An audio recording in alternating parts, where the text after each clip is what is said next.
신실하신 주, 신실하신 주, 날마다 자비를 베푸시며 일용할 모든 것 내려주시니 신실하신 주, 나의 구주.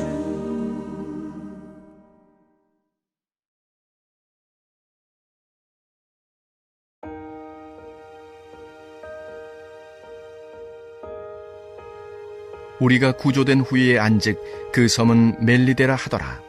비가 오고 날이 차매 원주민들이 우리에게 특별한 동정을 하여 불을 피워 우리를 다 영접하더라.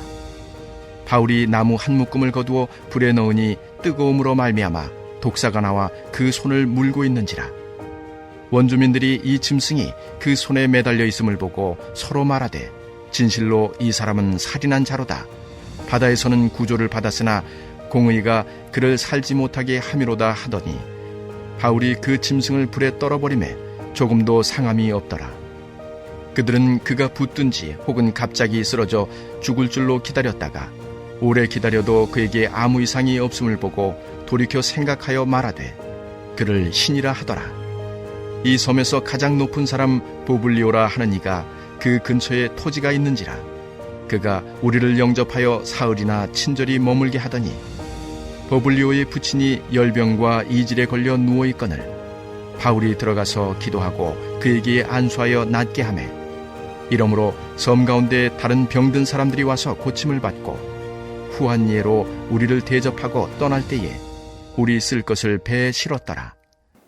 할렐루야. 오늘도 함께 말씀을 나눌 때에 하나님께서 우리 마음에 그분의 사랑의 음성을 들려주실 것을 믿습니다.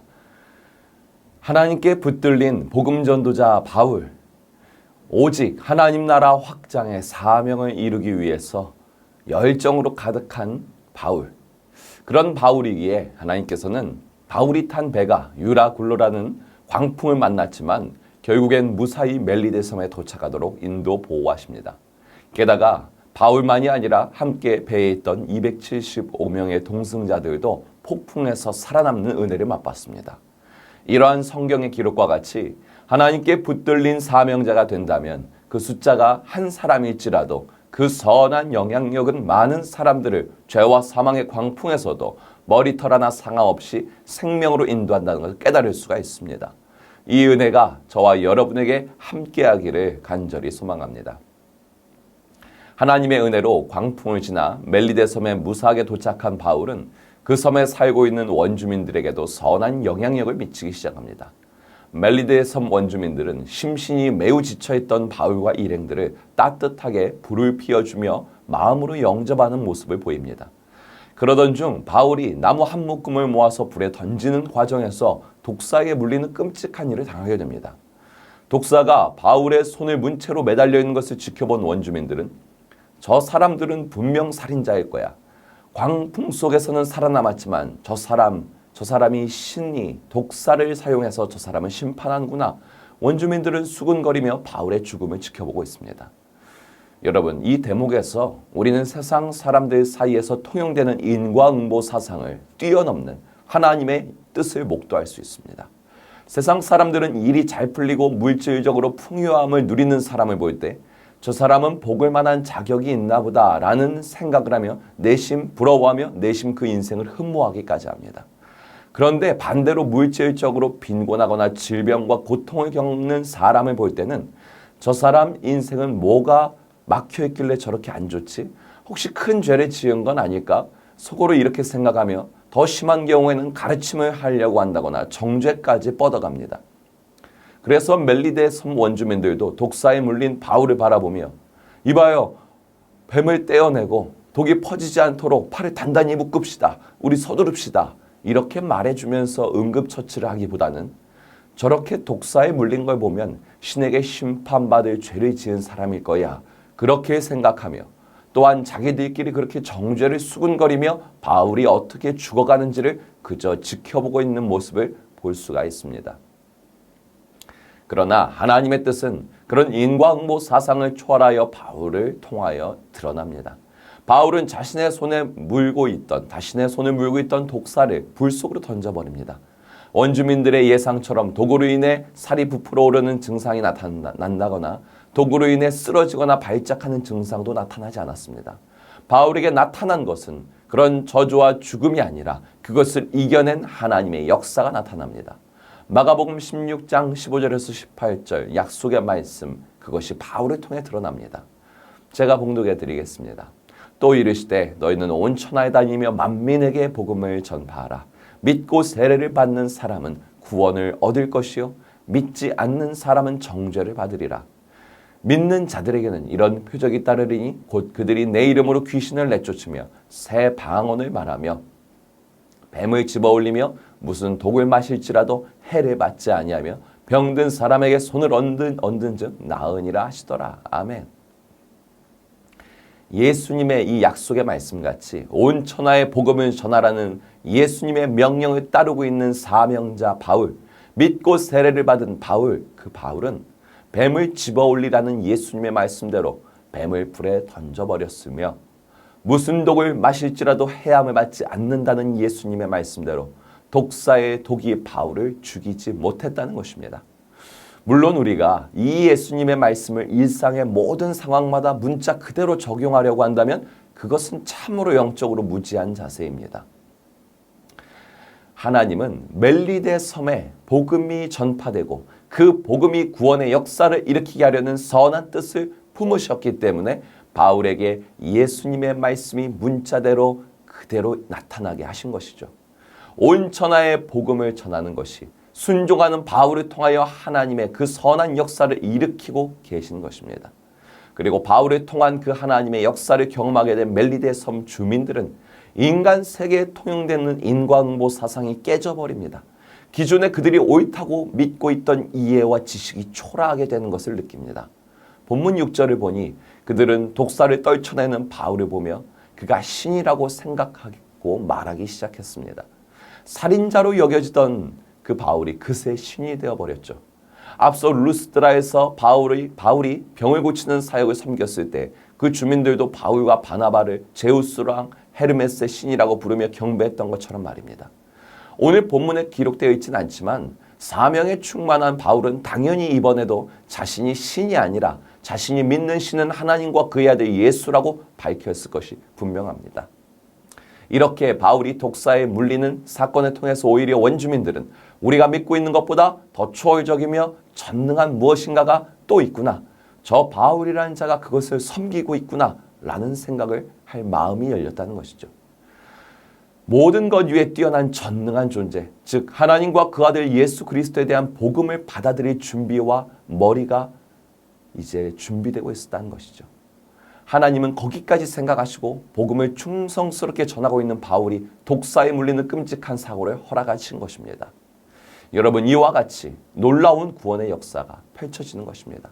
그리고 그 놀라운 구원의 역사는 바로 복음 전파라는 사명을 감당하고 있는 바울, 즉 저와 여러분의 인생을 통해 드러나게 된다는 것입니다. 이것이 얼마나 놀라운 은혜입니까? 따라서 우리는 복음을 전하는 증인의 삶을 살다가 때로 세상 사람들이 수군거릴 만한 어려움을 경험하게 된다 하여도 움츠러들어서는 안 될 줄 믿습니다.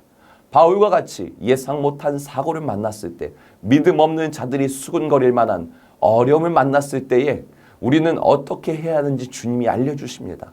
그때야말로 더욱 담대하게 하나님의 선한 뜻을 신뢰하며 그분의 구원의 역사가 나의 어려움과 고난을 통해 더욱 선명하게 펼쳐질 것을 믿으시기를 바랍니다.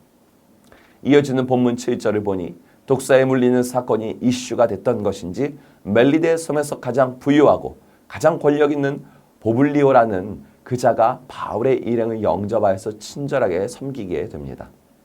이제 하나님께서는 그 섬 사람들에게 많은 영향력을 미치고 있는 보블리오 가정을 구원하시고 다시금 바울을 통해 구원의 역사를 펼치려고 움직이십니다.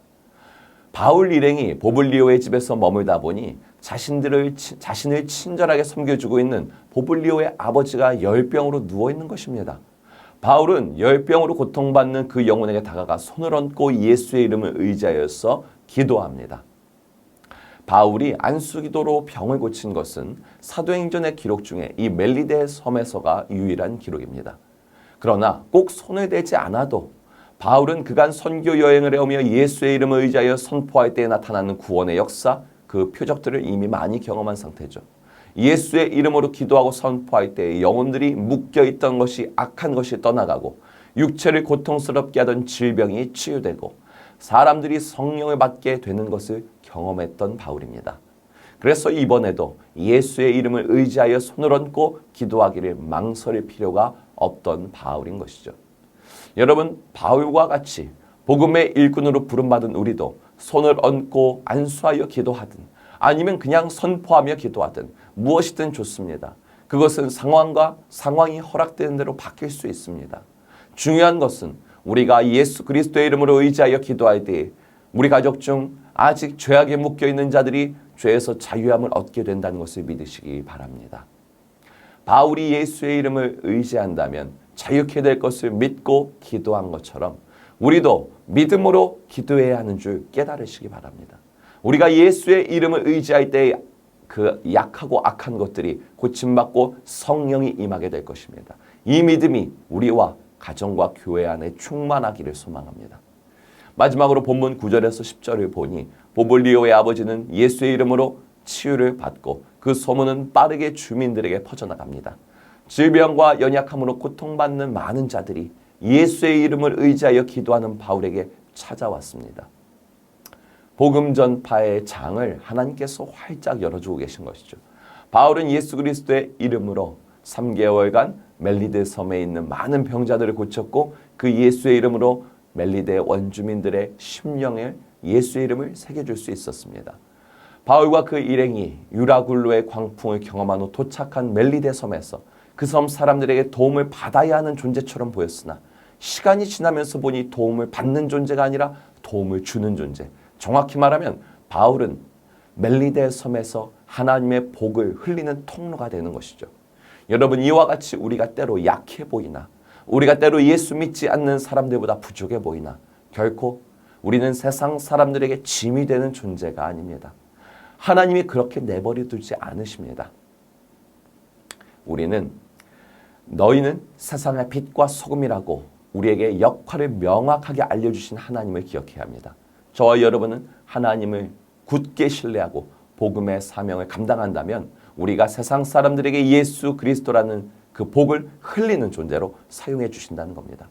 빛과 소금인 우리는 도움을 받는 존재가 아니라 도움을 주고 복을 흘리는 선한 영향력을 미치는 복된 인생인 줄 믿으시기 바랍니다.